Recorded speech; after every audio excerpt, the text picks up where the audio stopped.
मैं इस वक्त गिलगित बल्तिस्तान असम्बली में मौजूद हूँ।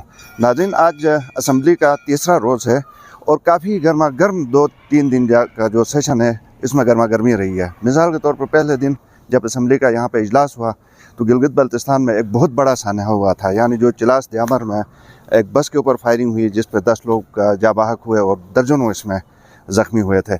इस वाक़े के ऊपर अपोजिशन ने हुकूमत को कड़े हाथों लिया, ज़बरदस्त किस्म की तनकीद की, जबकि हुकूमत ने ये यकीन दिलाया अपने डिफेंस में जो उन्होंने कहना था कहा, यानी ये कहा कि हम मुल्ज़मान जो हैं उनको जल्द गिरफ़्तार करेंगे, जो भी दहशतगर्द हैं जहाँ भी हैं उनका किला कमा कर दिया जाएगा।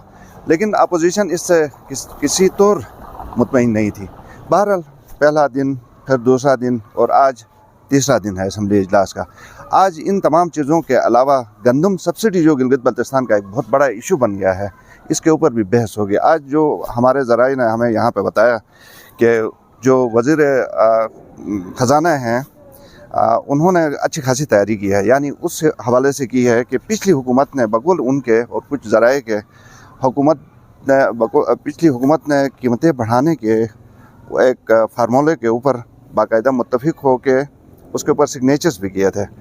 तो वही तसलसल चला आ रहा है और अब वही लोग इस हुकूमत को मौरिद इल्ज़ाम ठहरा रहे हैं। तो आज असम्बली के अंदर इस चीज़ के ऊपर बड़ी बहस होगी कि ये जो गंदम सब्सिडी है इसको कम करने में किसका हाथ है।